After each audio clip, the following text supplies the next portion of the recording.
Approx 150 to 200 students ने मेरे college से एग्ज़ाम दिया था, जिनमें से 6 स्टूडेंट्स का निकला था। वहाँ पे मेरा मिस्टेक क्या हो गया था, टाइम कॉम्प्लेक्सिटी मैंने उस सॉल्यूशन की गलत बता दी थी। उन्होंने पूरे इंटरव्यू के बीच में 2 बार मेरी लीड कोड प्रोफाइल की तारीफ़ करी कि अच्छा प्रोफाइल मेंटेन किए हो। एक कैंडिडेट अगर एसपी रोल को चैलेंज कर रहा है, एसपी रोल को फोकस कर रहा है कि वो क्रैक करना है, तो 300 to 400 क्वेश्चंस भी अगर मीडियम लेवल के, हार्ड लेवल के लीड कोड कर लेगा। चैट जीपीटी ने बहुत फैसिनेट किया था और हाँ, सारी कंपनीज बहुत ट्रेंडिंग, बहुत हॉट टॉपिक बन गया था मशीन लर्निंग। सारी कंपनीज अडेप्ट कर रही थी मशीन लर्निंग का, तो वो भी वन ऑफ द रीजंस था।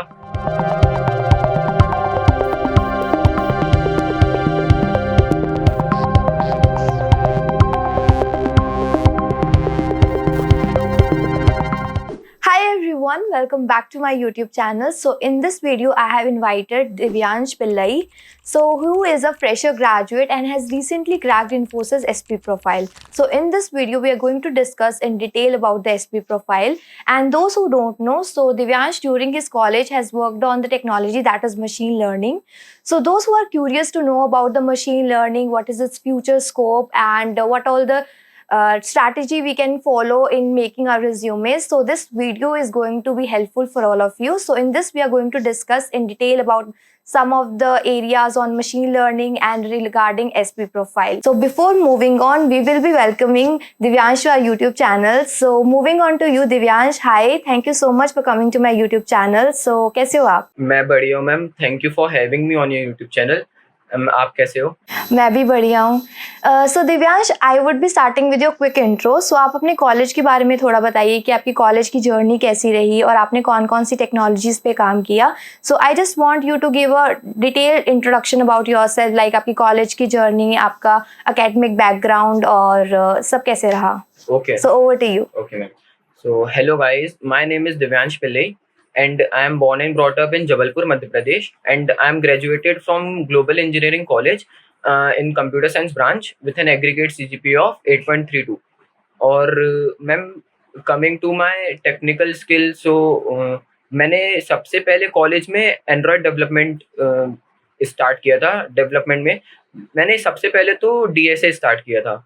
लाइक मेरा काफ़ी इंटरेस्ट था डीएसए में, तो from first year of college मेरा first and half year COVID में गया है, तो मैंने फर्स्ट ईयर से डीएसए और प्रोग्रामिंग लैंग्वेज स्टार्ट कर दी थी।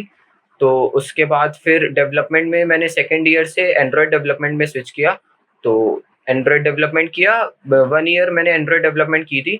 फिर उसके बाद जब से चैट जीपीटी आया, तो थोड़ा-थोड़ा मेरा फ़ोकस जो है, मेरा इंटरेस्ट जो है मशीन लर्निंग पे शिफ्ट हो रहा था। तो मशीन लर्निंग पे मैंने फिर थोड़ा ज़्यादा डीप डाइव किया। तो जैसे-जैसे मैं उसमें अंदर जाता गया, तो मेरा इंटरेस्ट और बढ़ता गया मशीन लर्निंग पे। और अभी जितने भी प्रोजेक्ट्स हैं रिज्यूमे में मेरे, वो सारे बेस्ड ऑन मशीन लर्निंग ही हैं। ओके, सो या दिव्यांश, एज यू मेंशन कि ड्यूरिंग कॉलेज की आपने स्टार्टिंग जो की थी वो डीएसए से की थी Yes, ma'am. And then you moved on to Android development. Yes, ma'am. So क्या रहा ऐसा कि then you suddenly jumped on to machine learning because machine learning is some way different from Android as well. Yes, So ma'am. basically machine learning में आपने कैसे jump किया और उसके लिए क्या क्या रिसोर्सेज बेसिकली फॉलो किया, क्योंकि इनिशियल लेवल पे फ्रेशर्स के लिए मुश्किल हो जाता है मशीन लर्निंग को समझना। Yes, ma'am. क्योंकि जनरली जितने भी स्टूडेंट होते हैं, अगर वो सोचते हैं कि मशीन लर्निंग पढ़नी है, तो it's been a very hard topic itself to learn. So basically उसका कंटेंट, रिसोर्सेज सब बहुत ही लिमिटेड है इंटरनेट पे, you can say. Yes, ma'am. तो आपने अपनी जर्नी कैसे स्टार्ट की थी, और अगर कोई सोच रहा है मशीन लर्निंग पढ़ने का, तो वो अपनी जर्नी कैसे स्टार्ट कर सकता है। तो आप अपना थोड़ा एक्सपीरियंस शेयर करें व्यूअर्स के साथ। सो मैम, मेरे को पाइथन एक्चुअली बनती थी पहले से, तो मेरे को इतना डिफिकल्ट नहीं गया कि मशीन लर्निंग पे स्विच करने पे, because Python is the base of machine learning. तो और जब से चैट जीपीटी, मेरे मल्टीपल रीजंस थे मशीन लर्निंग पे स्विच करने के। जैसे सबसे पहला तो बहुत फैसिनेटिंग टेक्नोलॉजी लगी थी मेरे को, लाइक चैट जीपीटी ने बहुत फैसिनेट किया था। और हाँ, सारी कंपनीज बहुत ट्रेंडिंग, बहुत हॉट टॉपिक बन गया था मशीन लर्निंग। सारी कंपनीज अडेप्ट कर रही थी मशीन लर्निंग का, तो वो भी वन ऑफ द रीजंस था। और एक रीजंस जो सारी कंपनीज जो रहती है, एमएल बेस्ड जितने भी रोल्स रहते हैं, अप्लाइड साइंटिस्ट हो गया, एमएल ऑप्स इंजीनियर हो गया, मशीन लर्निंग इंजीनियर हो गया, उनको एक decent amount of package offer करती है सारी कंपनीज। तो वो भी वन ऑफ द रीजंस था। और मैम एक और रीज़न, मेरी फ्रेंड है, वो एक्चुअली अभी अमेज़न में सेलेक्ट हुई है एज़ एन अप्लाइड साइंटिस्ट। तो वो भी एक काइंड ऑफ काफ़ी मोटिवेशन दिया मेरे को कि मशीन लर्निंग पे आगे बढ़ने के लिए। तो ma'am these are the reasons क्यों मैं मशीन लर्निंग पे स्विच हुआ। ओके, तो जब आपने सोच लिया कि फाइनली आपको मशीन लर्निंग में अपना करियर जो है परस्यू करना है, तो उसमें आपने कौन-कौन से चैलेंजेस फेस किए? सबसे पहले जो चैलेंज होता है वो इन टर्म्स ऑफ होता है लर्निंग। यस तो मैम। आपने कैसे रिसोर्सेज़ गैदर किए कि आपने कौन-सा रिसोर्सेज़ जो है वो सबसे पहले आपका रोड मैप क्या रहा मशीन लर्निंग पढ़ने के लिए? मैम तो वो आप बताइए। यस मैम, मैंने तो सबसे पहले बहुत सारे रोड मैप्स देखे यूट्यूब पे। तो मैंने सबसे पहले सिद्धार्थन एक यूट्यूब चैनल है, उनसे मैंने मशीन लर्निंग के जो फंडामेंटल्स होते हैं, सबसे बड़ा चैलेंज क्या रहता है कि मशीन लर्निंग की थ्योरी जो रहती है वो आ जाती है, मगर उसका implementation is little bit difficult. तो वो, और सबसे ज़्यादा इम्पोर्टेंट वही रहता है। थ्योरेटिकल तो करते जाएँगे, मगर जो रियल रियल लाइफ़ जो नीड है, मशीन लर्निंग की कहाँ पे नीड है, कौन-कौन से एप्लीकेशंस में उसकी रिक्वायरमेंट है, और उसका जो रियल जो मज़ा है, वो इम्प्लीमेंटेशन के बाद ही समझ आता है। तो बहुत सारे स्टूडेंट्स जो सिर्फ़ थ्योरेटिकल पे फ़ोकस करते हैं, उनके लिए तो यही एडवाइस है मेरी कि जितना हो सके प्रोजेक्ट्स ही बनाएँ, जितना जितना डीप डाइव हो सके मशीन लर्निंग पे, प्रोजेक्ट से ही रियल लाइफ़ इम्प्लीमेंटेशन ही करें। और मैंने सबसे पहले सिद्धार्थन एक यूट्यूब चैनल है, उनको फ़ॉलो किया था, और कोड बेसिक्स यूट्यूब चैनल है, कैंपस एक्स यूट्यूब चैनल है। तो मैंने इन 3 चैनल्स की प्लेलिस्ट फ़ॉलो की थी, पूरी मशीन लर्निंग की जर्नी में। और डीप लर्निंग में मैं इतना डीप डाइव नहीं किया हूँ, मगर जितना किया है मैंने डीप लर्निंग, मैंने कोड बेसिक्स से किया है और कैंपस एक्स से किया है। तो आपके कहने का मतलब है मशीन लर्निंग सीखने के लिए सबसे पहले जो इसका इनिशियल है बेसिक वो पाइथन है, मतलब यस सबसे मैम। पहले आपने मशीन लर्निंग सीखने के लिए पहले पाइथन सीखी, yes right? Ma'am. Okay, and after Python then you have started learning machine language, और मशीन लैंग्वेज के जो आपने 3 यूट्यूब चैनल बताए उनको फॉलो किया था, राइट? Yes ma'am. ओके, सो इतने में हो गया मशीन लर्निंग। नाउ यू मतलब कि इतना नहीं मैम, रिक्वायर्ड स्किल होती है काफ़ी। मशीन और लर्निंग को सीखने के लिए। नो मैम, रहता तो वैसे तो बहुत वास्ट है। ये एक बेस है, बस यहाँ से फंडामेंटल्स स्ट्रॉन्ग हो जाएँगे, और बहुत सारे पेड कोर्सेज़ भी हैं। Ma'am recently I went to IIT Indore for AIML workshop. 2 days workshop थी। तो वहाँ पे जो इंस्ट्रक्टर आए थे वो अमेज़न के थे। एआईएमएल के जो इंस्ट्रक्टर आए थे वो अमेज़न के थे। तो उन्होंने भी कुछ-कुछ रिसोर्सेज़ बताए। जैसे एंड्रू एनजी एक इंस्ट्रक्टर है, उनके पेड कोर्सेज़ भी हैं कोर्सेरा पे, और उनके यूट्यूब पे फ्री रिसोर्सेज़ भी हैं। तो डीप लर्निंग और मशीन लर्निंग दोनों के, तो वो भी फ़ॉलो, अगर कोई एज़ अ फ्रेशर है, तो वो भी फ़ॉलो कर सकता है। वो मैंने I haven't followed it yet, but उन्होंने ये रिसोर्सेज़ बताया था, जो वहाँ पे इंस्ट्रक्टर आए थे अमेज़न के। तो वो भी, और ऐसे रिसोर्सेज़ तो मैम काफ़ी सारे हैं। पेड भी है और अनपेड भी, फ्री रिसोर्सेज़ भी हैं, जो यूट्यूब पे भी फ्रीली अवेलेबल हैं। तो एज़ सच कुछ दिक्कत होगी नहीं स्टूडेंट्स को इस एज़ अ फ्रेशर स्टार्ट करने के लिए मशीन लर्निंग। जैसे कि अभी आपने बताया कि आपने पाइथन सीख ली और मशीन लर्निंग के लिए जो चैनल्स थे आपने इनको फॉलो किया, तो इन चैनल को फॉलो करने के बाद जो मेजर चैलेंज आता है वो आता है प्रोजेक्ट्स के टर्म में, बिकॉज रियल टाइम एक्सपीरियंस होना बहुत ही इंपॉर्टेंट रहता है। Because I am a Java developer, let's suppose मैंने वो टेक्नोलॉजी सीख ली है, बट अगर मैंने प्रोजेक्ट ही इम्प्लीमेंट नहीं किया तो मुझे उसका रियल टाइम एक्सपीरियंस ही नहीं होगा कि वो टेक्नोलॉजी एक्चुअली में वर्क कैसे कर रही है।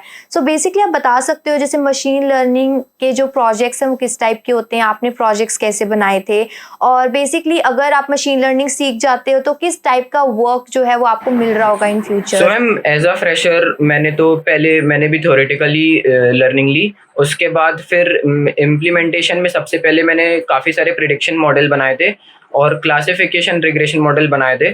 फिर उसके बाद मेरे कॉलेज में मेरी टीम ने, हम लोग ने माइनर प्रोजेक्ट्स में, लाइक थर्ड ईयर में माइनर प्रोजेक्ट होता है, तो उसमें भी हम लोग ने एमएल बेस्ड प्रोजेक्ट बनाए थे।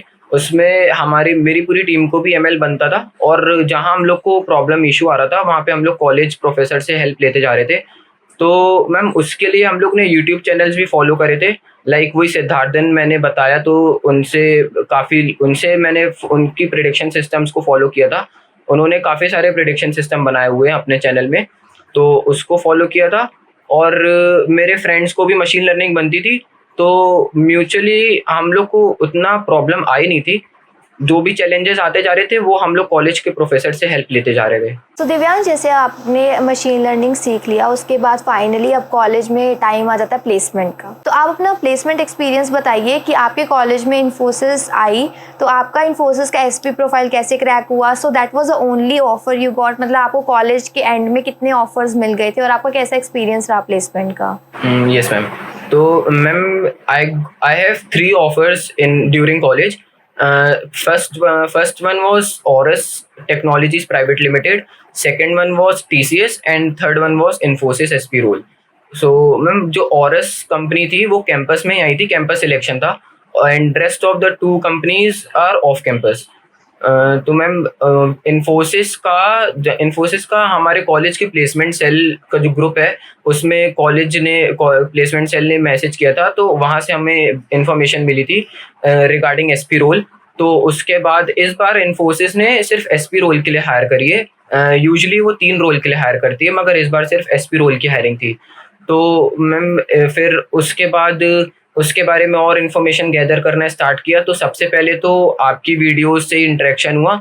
आपने अपने चैनल में भी वीडियोस बनाए हुए हैं और आपने पॉडकास्ट भी दिया हुआ है दूसरे चैनल्स में, तो आपकी वीडियोस ने काफ़ी हेल्प करी। मतलब ओवरऑल सभी समझ आ गया था कि कैसा उसमें क्वेश्चंस होते हैं, उसके कैसे कितने राउंड्स होते हैं और डिफ़िकल्टी लेवल कहाँ से पढ़ना चाहिए। तो वो सब सबसे पहले तो आपकी वीडियोस के बाद फिर मैंने डायरेक्ट डीएसए में जंप कर दिया था। उसमें मेरे को कॉन्फिडेंस इसलिए था एसपी रोल के लिए क्योंकि उसमें सबसे इम्पोर्टेंट डीएसए रहता है, और मैं डीएसए पास 1.5 to 2 ईयर से करता आ रहा हूँ।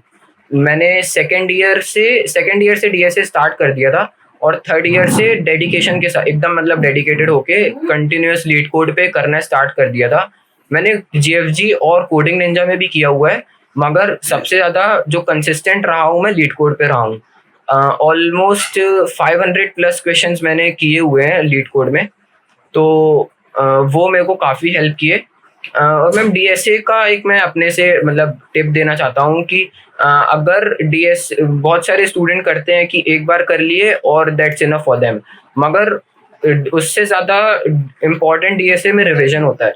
मतलब अगर आप रिवीजन नहीं करोगे तो जो सेम पैटर्न के मल्टीपल क्वेश्चंस नहीं करोगे, तो वो पैटर्न अगर इंस्टेंटली आपको क्लिक नहीं किया तो वो नहीं हो पाएगा। और जैसे इंटरव्यूज़ वगैरह में इंस्टेंट क्लिक करना होता है, तो वहाँ उस टाइम पे अगर क्लिक नहीं किया तो नहीं आता है उस टाइम सोल्यूशन माइंड में। तो जितना हो सके सिर्फ एक बार करके ना छोड़ें, उसका रिवीजन भी करें, उस सेम पैटर्न के मल्टीपल क्वेश्चंस भी करें। तो मेरे को तो वो काफ़ी हेल्प किया था, मैंने काफ़ी सारे क्वेश्चंस किए थे। So nice, yes I totally agree. जैसे कि इन्फोसिस के जो एसपी प्रोफाइल है उसके लिए डीएसए मस्ट है, और जैसे कि डीएसए तुम ऑलरेडी कर रहे थे लास्ट 1 to 2 ईयर्स से, तो तुम्हारी स्ट्रैटेजी थी कि लीड कोड पे जितने भी ज़्यादा क्वेश्चंस है तुमने कवर अप कर लिए। बट इसके लिए कौन कौन से रिसोर्सेज फॉलो किए थे? मतलब डीएसए तुमने कैसे पढ़ना स्टार्ट किया, कौन से रिसोर्सेज फॉलो किए थे बेसिकली? तो अगर वो डिस्कस कर सकते हमारे व्यूअर्स के साथ तो that will be good. Yes ma'am. तो मेरी पूरी डीएसए की जर्नी में 3 यूट्यूबर्स हैं जिन्होंने मेरी बहुत हेल्प करी थी। एक रोहित नेगी भैया, एक स्टाइवर भैया और एक लव बब्बर भैया। तो ये 3 यूट्यूब चैनल से मैंने डीएसए किया था। और स्टाइवर भैया की एक शीट है, A to Z DSA challenge करके एक शीट है, तो वो मैंने फॉलो किया था, काफ़ी टाइम से करता आ रहा हूँ। तो उसके मैंने मोस्टली सारे क्वेश्चंस किए हुए। तो ऑलमोस्ट 300 क्वेश्चंस मैंने उस शीट के किए हुए हैं। तो मैम, वो शीट ने मेरी काफ़ी हेल्प करी। और अगर एक कैंडिडेट अगर एसपी रोल को चैलेंज कर रहा है, एसपी रोल को फोकस कर रहा है कि वो क्रैक करना है, तो 300 to 400 क्वेश्चंस भी अगर मीडियम लेवल के हार्ड लेवल के लीड कोड कर लेगा, स्ट्राइवर भैया की शीट से ही कर लेगा, तो that will be more than enough. मैंने भी जो स्ट्राइवर की शीट है वो फॉलो की थी जब मैं प्रिपरेशन कर रही थी। तो जो स्ट्राइवर की शीट है that is in C++ and Java language. So basically as you have mention कि तुम मशीन लर्निंग भी पढ़ रहे थे and you have learn the language that is Python. So तो फिर तुम्हें उस टाइम पे C++ में वो शीट प्रेफर किया जावा में? मैम, मैंने स्टार्टिंग ही C++ से करी थी, उसके बाद फिर पाइथन, फिर मशीन लर्निंग, मगर मैंने डीएसए C++ से किया है। मैम, इस पूरी जर्नी में सबसे पहले एसपी रोल के जब मैंने प्रिपरेशन स्टार्ट करी, तो सबसे पहले आपने भी एक शीट प्रोवाइड करी हुई है अपने चैनल पे, तो सबसे पहले मैंने वही फॉलो किया था, उसके सारे क्वेश्चंस किए थे, उसके बाद मैं स्ट्राइवर भैया की ओके शीट पे जंप ग्रेट। किया। ओके सो ये आपकी ओवरऑल प्रिपरेशन रही थी डीएसए की साइड पे, right? So moving on to next, जब आपको पता लग गया कि आपके कॉलेज में एसपी के लिए इन्फोसिस आ रही है, तो आपने जब अप्लाई किया था उसके बीच में और आपका जो रिटन टेस्ट था, जो आपका रिटन टेस्ट था, उसमें कितना गैप रहा? और आपने अपने रिटन टेस्ट की प्रिपरेशन तो बता दी, तो आप अपने रिटन टेस्ट का एक्सपीरियंस बताइए कि उसमें कौन कौन से क्वेश्चन थे, किस टॉपिक से क्वेश्चंस आए थे, और आपने कितने क्वेश्चंस अटेम्प्ट किए थे during your written test? Yes ma'am. Ma'am तो रिटन टेस्ट में 3 क्वेश्चंस आए थे। First one was of hash map data structure, second one was of binary tree and third one was of DP. तो I was able to do 2 questions completely and मैंने hash map और DP का पूरे पूरे मतलब 100% solve कर दिया था। तो अगर जिसने भी 2 क्वेश्चंस या 2 प्लस कर दिया है तो they are good to go कि इंटरव्यू मेल आ सकता है उन्हें। और मैं भी कॉन्फिडेंट इनफ था कि 2 क्वेश्चंस मेरे 100% हो गए तो इंटरव्यू मेल आ जाएगा। तो अप्रॉक्स 15 टू 20 डेज में इंटरव्यू मेल आ गया था मुझे कि अब मेरा पहला राउंड क्लियर हो गया है और हमारा फिर सेकंड राउंड इंटरव्यू प्रोसेस के लिए मैं एलिजिबल हो गया हूँ। मैम अप्रॉक्स 150 टू 200 स्टूडेंट्स ने मेरे कॉलेज से एग्ज़ाम दिया था, जिनमें से 6 स्टूडेंट्स का निकला था सो जो आपने रिटन रिटन राउंड। टेस्ट दिया था वो आपके कॉलेज में ही हुआ था या आप किसी जगह पे गए थे, या जो इन्फोसिस का कोई सेंटर था जहाँ पर आपको टेस्ट देना पड़ा था? Ma'am it is virtual round था, घर से ही दिया था। और कमिंग टू डिफ़िकल्टी लेवल, तो ma'am first one was medium level of easy to medium level बोल सकते हैं उसे। और बाकी rest of the 2 questions was hard. DP का भी क्वेश्चन हार्ड था और बाइनरी ट्री का भी क्वेश्चन हार्ड था। ओके, सिर्फ हैश मैप का क्वेश्चन था जो इजी साइड था, right? Ma'am easy to medium था, वो एकदम इजी भी नहीं था, इजी टू मीडियम बोल सकते हैं उसे। सो अगर लीड कोड के कौन से लेवल के क्वेश्चंस करे हो तो इन क्वेश्चंस को टच किया जा सकता है? मैम लीड कोड के अगर मीडियम टू हार्ड लेवल के क्वेश्चन, मोस्टली तो मीडियम लेवल, अगर अच्छी आपकी ग्रिप है मीडियम लेवल पे, और हार्ड लेवल के भी इजी तो मैम नहीं आता है। रिटर्न राउंड में लीड कोड इजी लेवल तो नहीं आता है, मीडियम और हार्ड कंसिडर कर सकते हैं। मगर अगर आपने लीड कोड के 300 टू 400 क्वेश्चंस किए हैं अच्छे से डेडिकेशन के साथ, तो काफ़ी एक मतलब हाई चांसेस रहते हैं कि आप इन्फोसिस का रिटन राउंड निकाल सकते हैं। Okay great. सो फाइनली जब आपको पता लग गया कि आपका जो रिटन टेस्ट है वो क्लियर हो गया है, तो उसके बाद आपने अपनी प्रिपरेशन जो है वो इंटरव्यू की कैसे की थी, एंड आप अपना इंटरव्यू का एक्सपीरियंस बताइए, लाइक आपके इंटरव्यू में कौन कौन से क्वेश्चंस पूछे गए थे, और was that your interview was also virtual just like the written test? तो जैसे ही मुझे पता चला कि मेरा रिटन राउंड निकल गया है, तो I was pretty happy, like मतलब बहुत खुश तो मैं बहुत था। मगर फिर मैंने तुरंत इंटरव्यू प्रिपरेशन के लिए अपना स्टार्ट कर दिया इंटरव्यू प्रिपरेशन। तो उसके बाद मैंने यूट्यूब पे भी देखा वीडियोस की, और जीएफजी के भी ब्लॉग्स हैं तो वो भी देखा, इंटरव्यू एक्सपीरियंसेस देखा लोगों के। तो उनमें से जिन्होंने बताया कि मोस्ट फेमस क्वेश्चंस ही आते हैं इंटरव्यू में, लाइक ग्राफ के, डीपी के और ट्रीज के। वो कोई आउट ऑफ द बॉक्स नहीं आएगा, रेयर केस में आ सकता है, मगर मोस्टली जो इंटरव्यूअर्स हैं वो फेमस क्वेश्चंस ही पूछते हैं। तो मेरा जो इंटरव्यू था वो 22 ऑफ अगस्त को था। मैम नागपुर के इन्फोसिस ब्रांच में था। और वहाँ पे दो मोड में इंटरव्यूज हो रहे थे, एक वर्चुअल और एक फेस टू फेस। तो मेरा जो मोड था वो फेस टू फेस था, पेन पेपर में कोड करना था। तो और जो इंटरव्यूअर्स थे वो बहुत फ्रैंक थे, बहुत फ्रैंक। उन्होंने बात भी अच्छे से करी, जहाँ भी कुछ इशू आ रहा था तो प्रॉपर वो गाइड कर रहे थे, बता रहे थे कि अच्छे से, बहुत सब कुछ, पूरा इंटरव्यू बहुत अच्छे से गया। सबसे पहले हम लोग की 2 to 5 मिनट्स नॉर्मल टॉक चली है। उसके बाद उन्होंने सबसे पहले मेरा इंट्रो लिया है। फिर इंट्रो के बाद उन्होंने मेरे से पूछा था कि आपका डीएसए और सीपी में इंटरेस्ट है, तो मैंने बताया कि डीएसए में इंटरेस्ट है, मैंने किया हुआ है। तो उन्होंने फिर डीएसए क्वेश्चन से स्टार्ट किया था। तो first question was easy, reversal link list question दिया था मुझे करने के लिए। उसमें उन्होंने बोला था कि सीधा आइटरेटिव ऑप्टिमाइज अप्रोच करो और कुछ नहीं। तो उसमें मैंने सबसे पहले आइटरेटिव अप्रोच करी, उसमें मेन फंक्शन को छोड़कर सब लिखना था, क्लास भी लिखना था और बाकी सारे फंक्शंस लिखने थे, बस मेन फंक्शन नहीं लिखना था। तो मैंने वो पूरा पेन पेपर में कोड किया। उसके बाद फिर उसकी टाइम कॉम्प्लेक्सिटी, स्पेस कॉम्प्लेक्सिटी में हम लोग का डिस्कशन चला है। फिर उसके बाद मैंने रिकर्सिव अप्रोच भी कर दी थी और उसका भी कोड कर दिया था, उसकी भी टाइम स्पेस कॉम्प्लेक्सिटी डिस्कशन चला है। फिर उसके बाद इंटरव्यूअर जो थे वो मेरी लीड कोड प्रोफाइल से काफ़ी इम्प्रेस हो गए थे। मतलब उन्होंने मेरे को बोला, पहले क्वेश्चन के बाद उन्होंने बोला कि आपने अच्छी मेंटेन किया हुआ है और इसे छोड़ना नहीं, आगे भी फॉलो करना। तो फिर उन्होंने बोला कि एक और क्वेश्चन दिया उन्हें, वो डीपी बेस्ड क्वेश्चन था, मुझे एग्जैक्ट क्वेश्चन तो याद नहीं है, वो 1D वेक्टर का, 1D एरे का क्वेश्चन था। तो उसमें उन्होंने बोला कि इसके जितने सोल्यूशन है सारे लिख दो। तो उसमें सबसे पहले मैंने रिकर्सिव अप्रोच लिखी उसकी, उसके बाद उसका स्पेस कॉम्प्लेक्सिटी, टाइम कॉम्प्लेक्सिटी समझाया। और इसमें मैम सबसे इम्पोर्टेंट ये रहता है, अगर रिकर्सिव आप अप्रोच लिख रहे हो तो सिर्फ कोड लिखने से नहीं होता है, उसका रिकर्सिव ट्री, उसका ड्राई रन की फंक्शन कॉल क्या, कहाँ से कहाँ जा रहा है, वो एग्जैक्ट एक एक लाइन क्या वर्क कर रही है, वो इंटरव्यूअर को समझाना होता है। उससे ज़्यादा इम्प्रेस होते हैं इंटरव्यूअर। तो मैंने वही किया, एक एक रिकर्सिव ट्री बना के पूरा फंक्शन कॉल समझाया। फिर उसके बाद उस वहाँ पे मेरा मिस्टेक क्या हो गया था, टाइम कॉम्प्लेक्सिटी मैंने उस सोल्यूशन की गलत बता दी थी। तो वहाँ पे उन्होंने मुझे करेक्ट किया और समझाया कि नहीं ऐसा है, ऐसा है।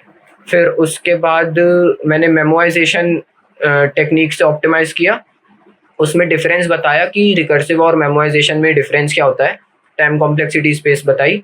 फिर उसके बाद टेबुलेशन मेथड किया, उन टेबुलेशन और मेमोराइजेशन में कितना डिफरेंस है, कितना ऑप्टिमाइज होता है, उसकी टाइम स्पेस कॉम्प्लेक्सिटी बताई। इतना पूरा लिखा कोड। उसके बाद स्पेस ऑप्टिमाइजेशन का कोड लिखने उन्होंने मना कर दिया था और उन्होंने बोला बस समझा दो। तो उसे मैंने समझा दिया था और इस स्पेस ऑप्टिमाइजेशन टेक्निक को, और उसकी टाइम और स्पेस कॉम्प्लेक्सिटी बता दी थी। तो फिर वो दोनों क्वेश्चन से मुझे लग रहा था कि काफ़ी इम्प्रेस हुए हैं। उसके बाद एक और बार उन्होंने मेरी लीड कोड प्रोफाइल की तारीफ़ करी थी कि अच्छा मेंटेन, उन्होंने पूरे इंटरव्यू के बीच में 2 बार मेरी लीड कोड प्रोफाइल की तारीफ़ करी कि अच्छा प्रोफाइल मेंटेन किए हो और इसे और कंटिन्यू रखना आगे और ये वो। तो मैम बस मेरे से 2 ही क्वेश्चन पूछा था डीएसए बेस्ड। उसके बाद फिर वो पाइथन में आ गए थे।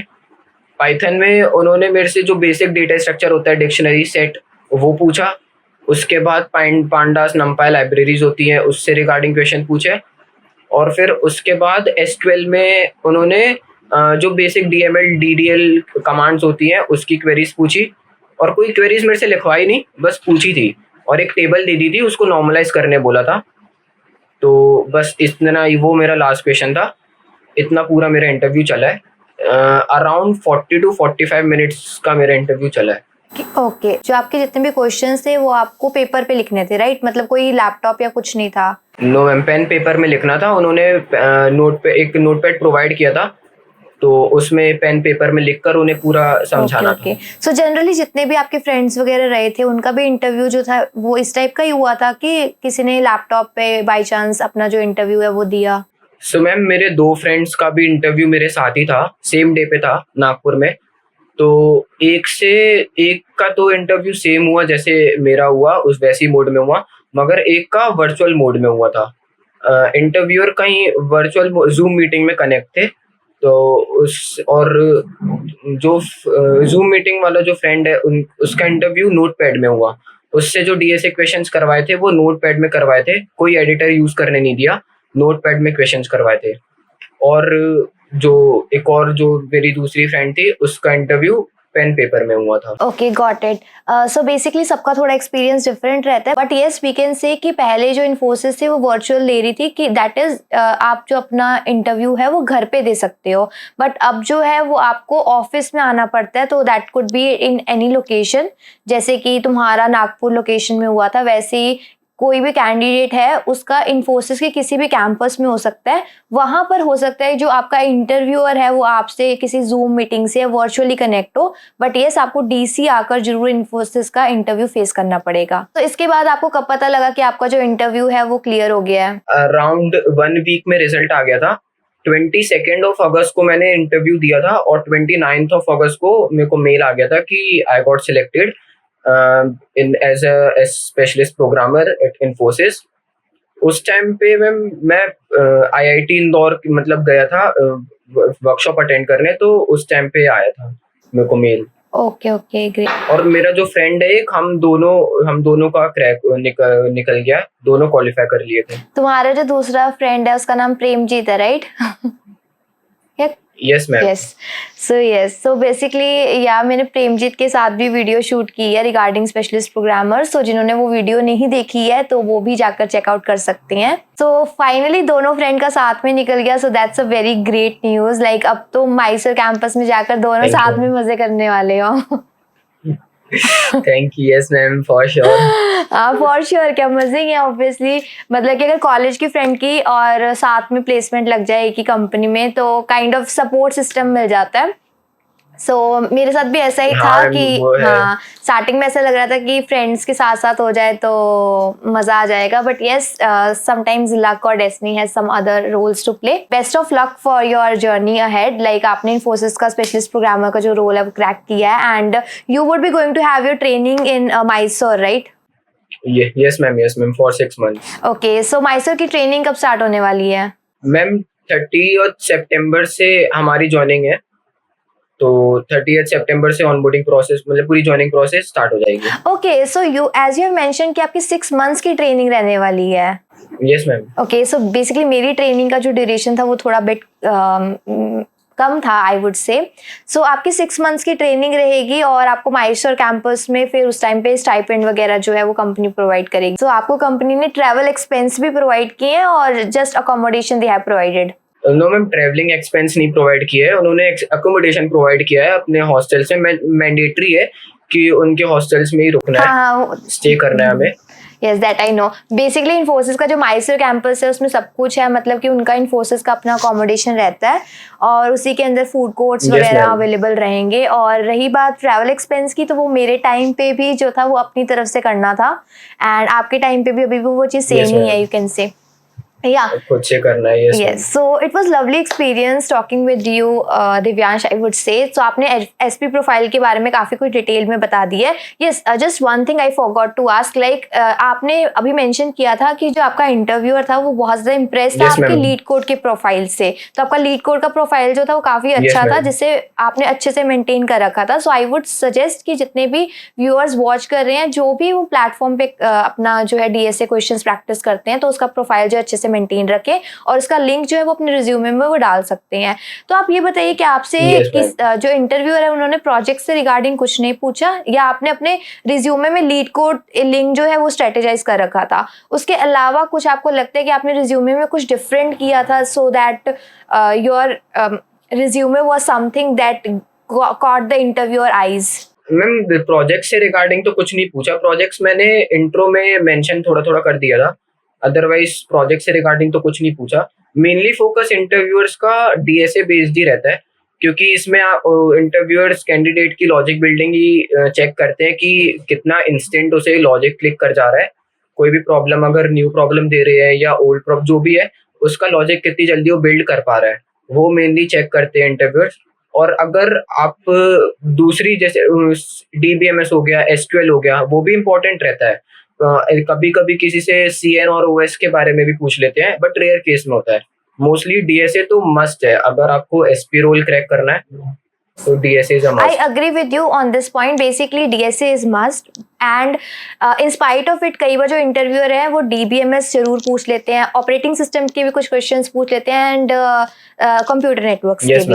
And on the other side interviewer जो है वो रिज्यूमे में जो आपके प्रोजेक्ट्स है उसकी तरफ भी कई बार चले जाते हैं। ये आपका एक्सपीरियंस अलग रहा है, बट कई बार ऐसा होता है कि sometimes they go more on the project side. So project उनको बहुत ज्यादा प्रोजेक्ट में वो इन डेप्थ जो है वो काफी चले जाते हैं और फिर प्रोजेक्ट से रिलेटेड पूछने लग जाते हैं, but on that side also you were also prepared. So I would suggest जितने भी व्यूअर्स देख रहे हैं तो आप अपना जो प्रोजेक्ट है उसको भी अच्छे से जरूर तैयार करना, क्योंकि आप कह नहीं सकते, कई बार इंटरव्यूअर जो है वो प्रोजेक्ट साइड भी अगर उनको लगता है आपका प्रोजेक्ट जो है काफी ज्यादा इंटरेस्टिंग है तो उस साइड भी काफी ज्यादा स्कोप रहता है कि वो आपसे क्वेश्चंस पूछ लें। तो यस आपको अपनी जो प्रिपरेशन है वो ओवरऑल सारी तरफ से करनी है। यस हाँ, वो तो मैम पूरा अनप्रिडिक्टेबल रहता है उस टाइम पे। अब इंटरव्यूअर को जो इंटरेस्टिंग लगा वो पूछ लेगा. Yes, yes, I totally agree. But मेरे केस में तो DSA बेस्ड ही हुआ था पूरा.